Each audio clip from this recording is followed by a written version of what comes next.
Bueno, buenos días a todos.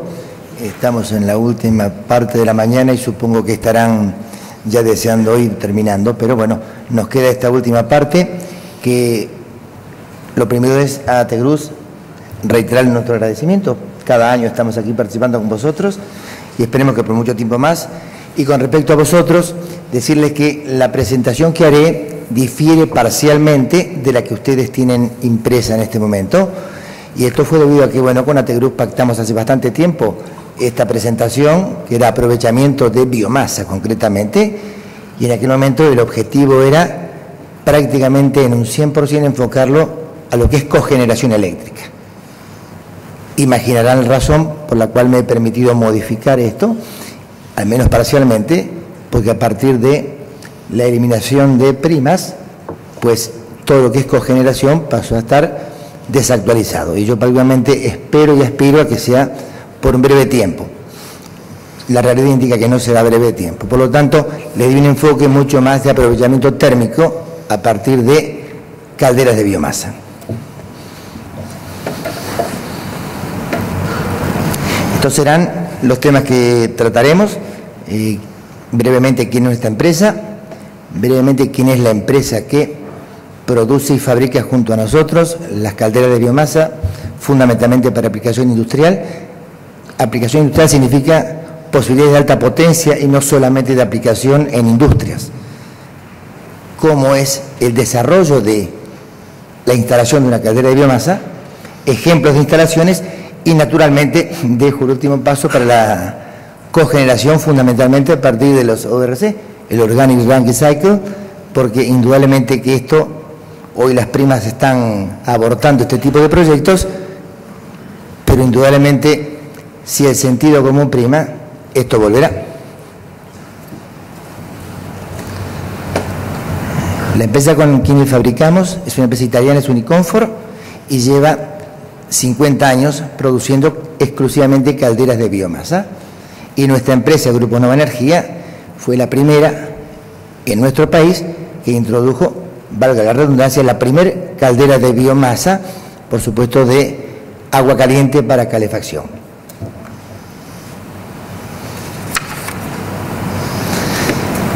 Como decía, esta empresa fabricante lleva 50 años en el rubro, hace prácticamente todos los proyectos llave en mano, digo prácticamente porque hay casos en que no es necesario o requerido eso. Son especialistas, y esto es una particularidad en que pues, sus calderas tienen la capacidad de combustionar prácticamente, y hago la aclaración, prácticamente todas las biomasas disponibles. ¿Eso qué significa? Los que conocen algo de combustión a través de una caldera de biomasa, conocen lo que es combustionar pellet, astilla. Si ampliamos un poquito más, se arriesgan a decir hueso de aceituna. Ya un poquito más complicado es cáscara de almendra, de piñón. Yo voy mucho más lejos. Esas son las que acabo de mencionar, las tradicionales biomasas ibéricas. Y cuando voy más allá, digo, por ejemplo, que podemos combustionar bagazo de caña de azúcar, cáscara de arroz, tomateras. Y por tomateras digo aquellas empresas que hacen zumo o que hacen jugos de tomate. El residuo que queda es una perfecta biomasa, pero que es una perfecta biomasa no significa que haya una gran cantidad de calderas que puedan combustionarla, pues estas calderas sí. Y llegamos al extremo de MDF. Esta madera, por dentro es aglomerado, por fuera es laminado plástico. Esta madera la combustiona, es real, cualquier caldera de biomasa, pero no cualquier caldera de biomasa combustiona controlando las emisiones del MDF.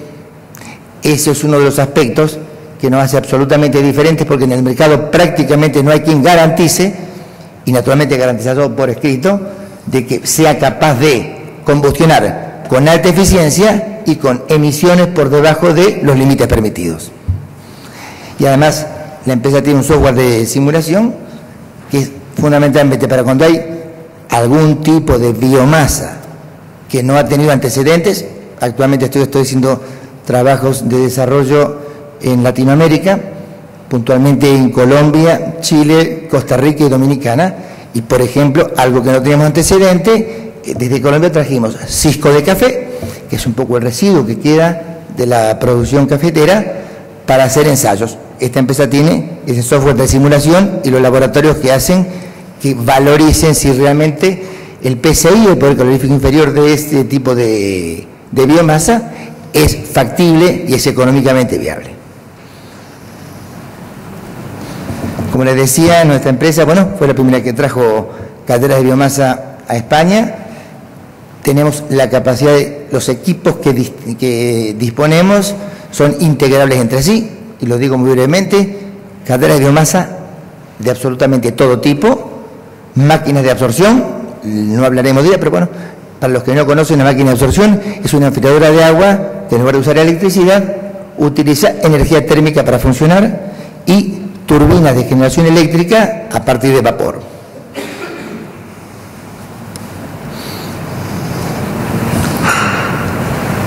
Las calderas tienen una gran variedad de biomasas, desde pellet hasta lo que acabo de explicar hace un momento, y con potencias que van nominalmente desde 90 kilovatios, la más pequeña, hasta 14 megavatios.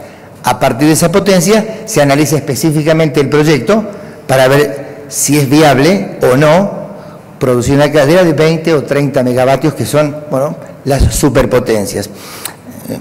Trato de manejarme en paraísos más terrenales y digo que 5 megavatios, 6 megavatios, estamos hablando de una instalación lo suficientemente importante como para prestarle la debida atención, sobre todo en la biomasa que vaya a quemar y en el producto que necesiten obtener. ¿Por qué digo en el producto? Porque la mayoría de la gente conoce una caldera de biomasa para producción de agua caliente. Agua caliente que será utilizada en un district heating para hacer ACS, para hacer calefacción, eventualmente para alimentar una máquina de absorción o en algún proceso industrial que requiera calor. Pues deben saber que también existen y disponemos calderas de biomasa que no solamente hacen agua caliente, otros modelos que hacen agua sobrecalentada, otros modelos que hacen vapor.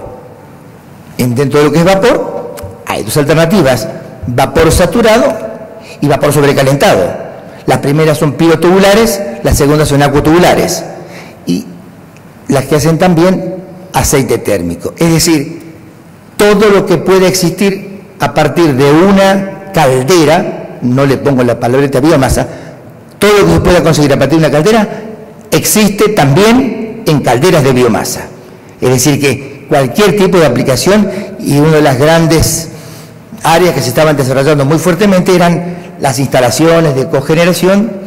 Estaban participando en muchos proyectos a partir de biomasa, biomasa con paja, con hueso de aceituna, con astilla, y lamentablemente el decreto indicó que primas nada, vender a red nada, por lo tanto proyectos de esto, lamentablemente nada.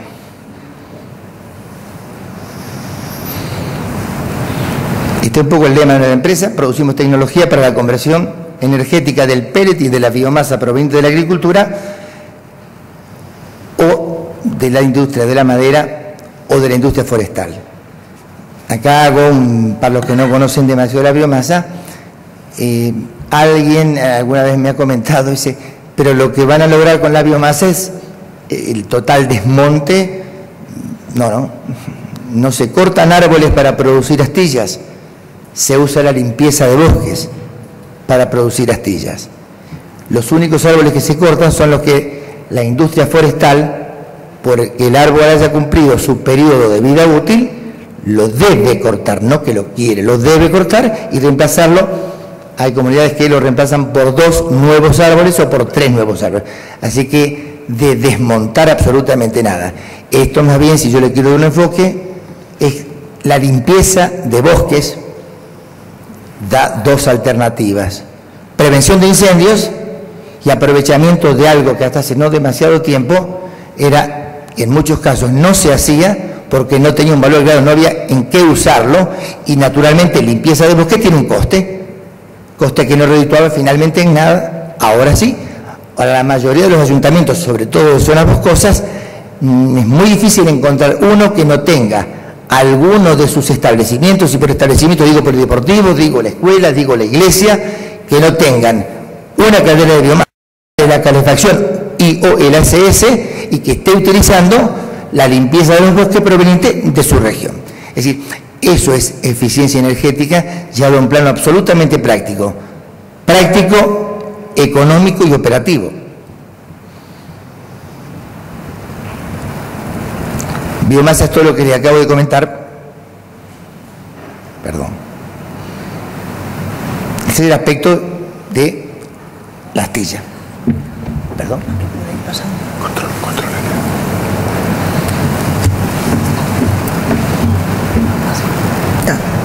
Gracias. Bueno, este es el aspecto de lo que es astilla. ¿Cómo se consigue la astilla? Simplemente tomando troncos, ramas o pequeñas ramitas en lo que es una trituradora, es un elemento muy sencillo, son móviles, se lleva al medio del bosque, se hace la limpieza y desde la propia astilladora pasa un camión que luego lo lleva a los depósitos que correspondan. Y ahora vamos a ver un poco los pasos a seguir para una instalación de una caldera de biomasa, siempre con aquel concepto que yo ya acabo de explicar, sea para producir agua caliente, o para producir agua sobrecalentada, o para producir vapor saturado o sobrecalentado, o para aceite térmico, el procedimiento para una instalación y lograr una instalación adecuada es el que vamos a relatar ahora. Son 3 pasos los que hay que tener absolutamente en cuenta. Es el silo del almacenaje del combustible, la propia caldera y la depuradora de humos. Esos son los 3 pasos, o los 3 grandes pasos a analizar lo que hacemos con las ingenierías, con las empresas particulares, y si fuese el caso. Nosotros generalmente no tratamos con el cliente final, sino que tratamos con ingenierías o con instaladoras. Pero bueno, si fuese el caso, estos son los 3 pasos a tener en cuenta claramente. Hablamos del silo de almacenaje. ¿Cómo se debe diseñar el silo de almacenamiento? Pues teniendo en cuenta varios aspectos que son estos. ¿Qué tipo de combustible van a utilizar? La logística de carga y la capacidad que le daremos al silo en función de la autonomía requerida. Y lo explico brevemente. El tipo de combustible puede ser tan diverso como astilla, hueso de aceituna, pellet o cáscara de arroz. Imagínense los diferentes volúmenes y naturalmente los diferentes pesos que eso da. A partir de ese tipo de combustible es el diseño del silo y la capacidad del silo, porque o a pedido del cliente por una cuestión operativa o en muchos casos porque la normativa lo exige, requieren de una determinada cantidad de días de autonomía. Esto es en función de la biomasa, qué peso tiene por metro cúbico, cuánto consumo, y eso será en función de la potencia de la caldera, cuánto consumo de kilos hora tiene la caldera. Eso nos da simplemente qué cubicaje, qué volumen le vamos a dar al silo de almacenaje. Pero no termina todo allí. Se debe contemplar el otro aspecto también y eso lo digo como logística de carga. Ese silo debe estar lo suficientemente cerca de la caldera o de la sala de calderas y lo suficientemente cómodo y accesible para que los camiones que traigan o el transporte que traiga la biomasa sean fácilmente cargables dentro del silo. Esos son los 3 aspectos a tener en cuenta a la hora de diseñar un silo. Aquí tienen una imagen, un esquema de cómo es el silo en la flecha roja. En este caso no había posibilidades de hacer hormigón, porque esto que es metálico, y esta es la foto real de ese esquema, se puede hacer metálico, como en este caso, y suministrarlo nosotros mismos, o en la mayoría de los casos esto mismo se hace, pero de hormigón. Yo diría que la gran mayoría son de hormigón. Y luego por dentro tienen lo que ven en el piso del silo, es lo que se llama un suelo móvil.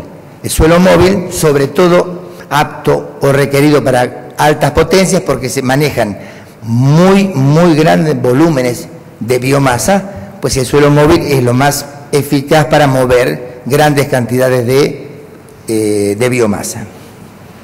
Esta es la imagen, en este momento, esta es una imagen de cómo se está montando este silo. Pasemos al segundo punto del diseño de una instalación de caldera. Vamos a la propia caldera, habiendo previsto si la caldera será de agua caliente o de vapor o de aceite térmico o de agua sobrecalentada, pues tendremos que tener estos tres aspectos en cuenta. ¿Qué potencia, me sobra una A, qué potencia nominal es la que requiere el proyecto en cuestión? La humedad y el tamaño del combustible. En la humedad y tamaño del combustible viene dada el resultado de eficiencia de una caldera de biomasa, y en el tamaño viene dado el sinfín que alimentará desde aquel silo hasta la propia caldera. Y fundamentalmente la tipología de producción: agua caliente, vapor, aceite térmico, etcétera, etcétera. Tenemos en varios modelos de calderas, esto es simplemente a modo informativo, Dual, Biotech, Global. Estos son los aspectos de una caldera de biomasa, en este caso la modelo Global, que potencia de 90 kilovatios hasta 5,8 megavatios, pellet, altísimo porcentaje de humedad, y esta sirve para agua caliente, sobrecalentada o vapor a muy baja presión.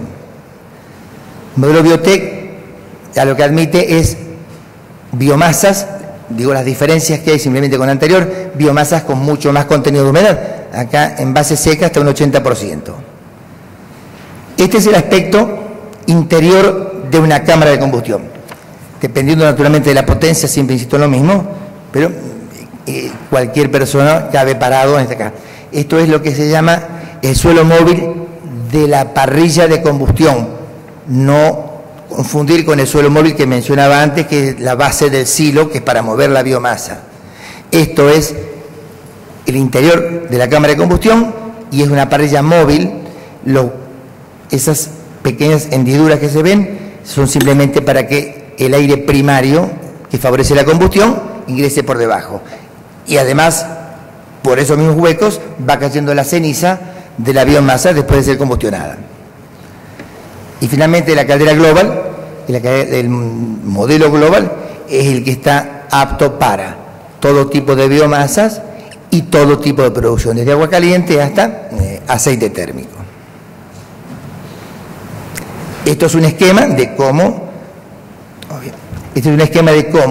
en un corte interior de una caldera de biomasa, en el punto 1, 2 y 3 es todo el sector de prealimentación. ¿Y qué quiero explicar con este esquema acá? Desde el silo que veíamos hoy, viene por sinfín biomasa que ingresa en el punto 1. No ingresa directamente dentro de la cámara de combustión. Entra a lo que llamamos un prealimentador.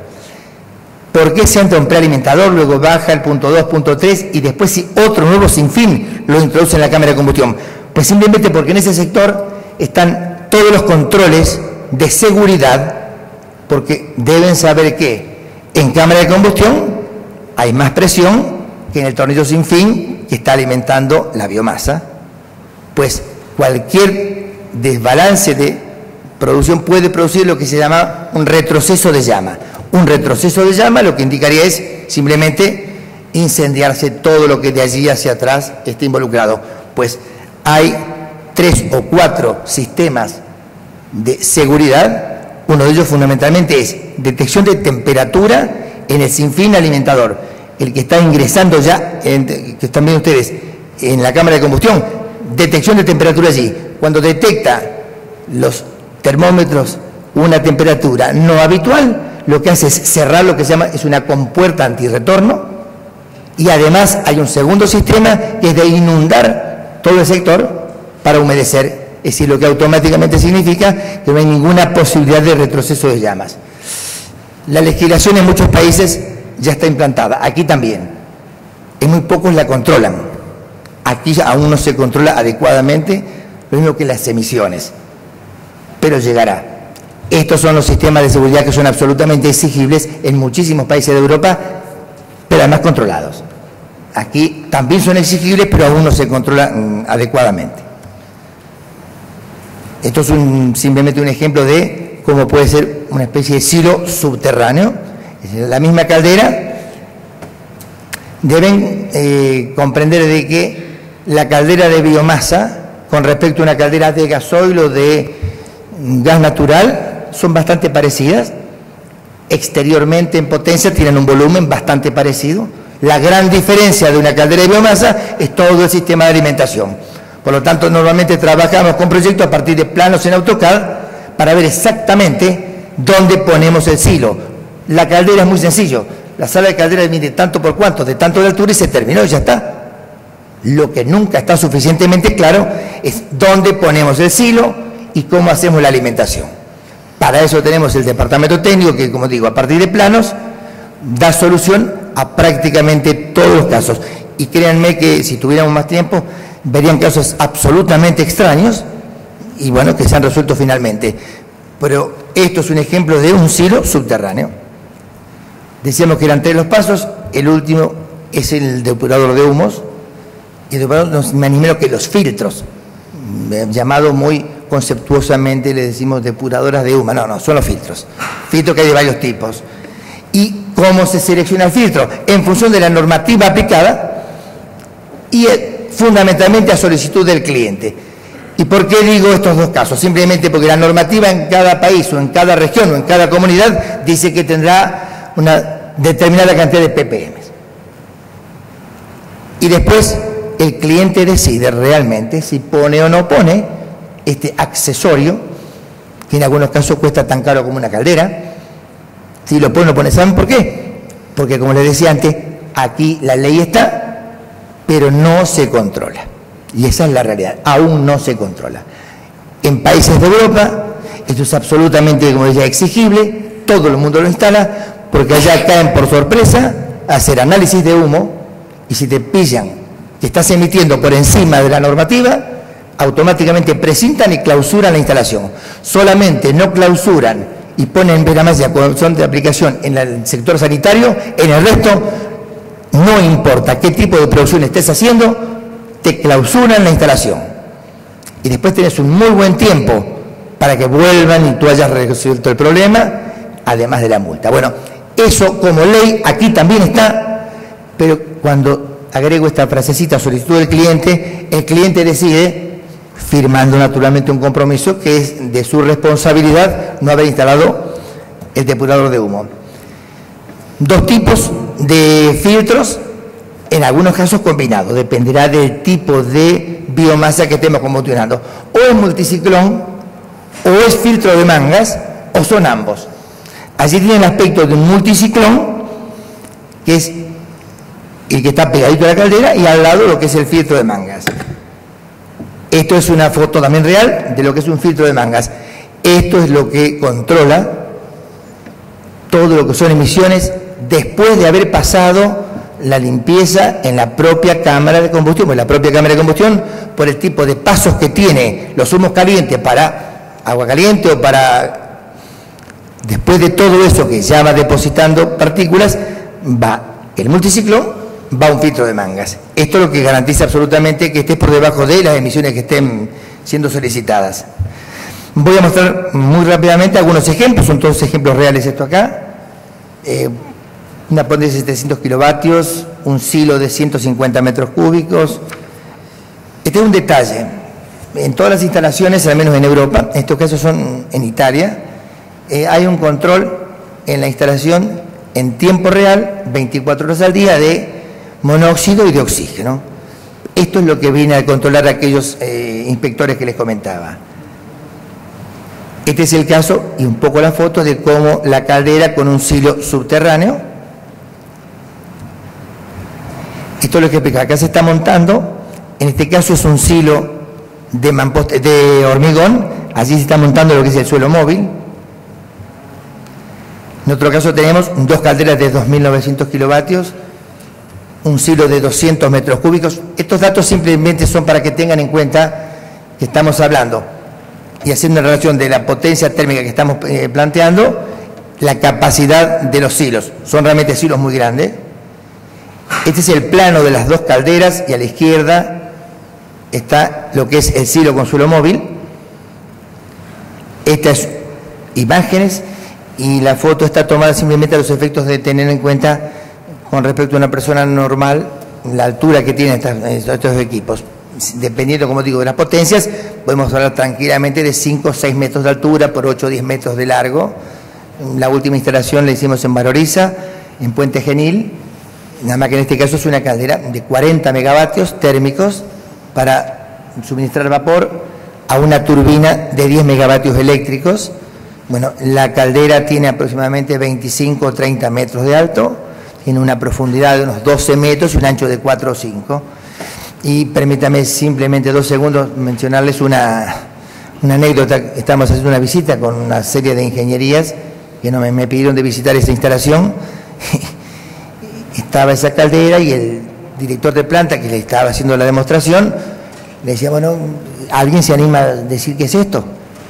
Era la caldera, ¿no? Pues naturalmente el que no conoce las ve así, ya son grandes y complicadillas, imagínense en semejante altura. Bueno, pues no, ni idea. Bueno, esta es la caldera de biomasa. De aquí sale el vapor que va a la turbina y hacemos la generación eléctrica. Y al lado había un edificio de aspecto bastante parecido, le faltaban algunas tuberías, de aspecto bastante parecido, pero a la misma altura, el mismo ancho, la misma profundidad. Y la pregunta que importaba era, bueno, ¿ya qué puede ser esto? Y alguien dijo sabiamente, dice, ¿otra caldera de biomasa? Pues no, ese era el filtro de mangas. Ese era el filtro de mangas. ¿Qué les quiero significar con esto? Que los filtros de manga, cuando son absolutamente requeridos e instalados, tienen un coste muy elevado, garantía total, pero coste muy elevado, y al menos aquí todavía es un poco elección. En el futuro espero que sea de absoluta exigibilidad, ¿no? Otras imágenes, allí está dentro de una sala de calderas, lo que es el número 4 la caldera, el número 5 es el filtro de mangas, la alimentación desde el suelo móvil del silo. Y finalmente, las últimas 3 diapositivas, y ya les anticipo que en 3 diapositivas más se termina, dejé lo que era mi objetivo central en esta ponencia, que era la cogeneración. Pues lo voy a hacer muy breve. Saber al menos de que cuando alguien habla de quiero hacer cogeneración con biomasa, y ojalá sea pronto por el bien de todos y sobre todo el nuestro que probemos estos equipos, pero cuando alguien habla de cogeneración con biomasa, no les llame la atención de que hay gente que aún piensa de que hay unas calderas de biomasa que producen electricidad. Yo digo, no, eso no existe, no existió ni existirá jamás. Lo que existe son 2 equipos. Uno, el propio generador. Hablo de una turbina, que será una turbina accionada con vapor, de las características y condiciones que sea, o será una turbina que utilice aceite térmico, el URC. Lo que hace la caldera de biomasa es producir el vapor o el aceite térmico que requiere esa turbina. La suma de esos 2 equipos son los que hacen la cogeneración con biomasa y no que hace una caldera de biomasa. Yo imagino que todos los habrán sabido esto, pero nunca dejo de resaltarlo porque todavía me encuentro con gente que no lo conoce exactamente. Es decir, la suma de ambas cosas es la que hace cogeneración con biomasa. Estos son ejemplos reales. Generalmente, cuando hablamos de potencias de entre 1 megavatio y 2 megavatios, no las superpotencias, generalmente las más difundidas son las turbinas Turbodem, que utilizan aceite térmico. En la feria están con un stand y el que esté interesado en este tema es realmente muy interesante conocer lo que es una turbina de generación a partir de, y ya verán inclusive que Turbodem, siendo uno de los principales fabricantes mundiales de turbinas de generación eléctrica, ya tiene todo orientado, y los catálogos que podrán ver así, los indican así, a la biomasa. Y a ellos les pasa, me comentaban vez pasada en una reunión de Italia, les pasa al revés. Pensaban que la turbina había que alimentarla con biomasa. Si le metían pellet a la turbina y salía la electricidad. Bueno, ellos explican lo mismo que nosotros, pero al revés. Este es el sentido que tiene el flujo energético en un ciclo VRC, que es flujo de combustible, en este caso biomasa, la caldera, salen cenizas, sale humo, el flujo térmico va al VRC, el ORC, y acá dejo otro mensaje. Insisto, ojalá que muy pronto volvamos a poder desarrollar proyectos de cogeneración. Y ahora me amplío más, cogeneración con biomasa o con lo que fuere. Por favor, tener en cuenta que cuando se hable de cogeneración el objetivo central no debe ser la generación eléctrica, no debe ser qué prima te paguen, no debe ser cuánto voy a recaudar por facturación eléctrica. La cogeneración tiene un principio y tiene un concepto y una definición que dice que la cogeneración es la producción de energía térmica útil y como subproducto, además, tenemos generación eléctrica. Cualquier proyecto de cogeneración que no hayan contemplado dónde van a verter la energía térmica, pues eso está destinado al fracaso, salvo que las primas pasen a pagar a 40 céntimos el kilovatio eléctrico, en cuyo caso podemos obviar el tema energético de la parte térmica. Pero si no contemplan dónde van a destinar la parte térmica, el proyecto pues no va a funcionar. Técnicamente sí, por supuesto, económicamente será la cuestión. Esta es la imagen de el grupo URC, el grupo de calderas, las instalaciones, bueno, son normalmente instalaciones realmente muy grandes. Con esto terminamos. Les agradezco la atención, la resistencia, porque ya, bueno, son las 2 de la tarde, está muy bien. Y insisto, espero que en breve podamos desarrollar más profundamente el tema de la cogeneración. Esto es todo y les agradezco muchísimo. Si hay preguntas...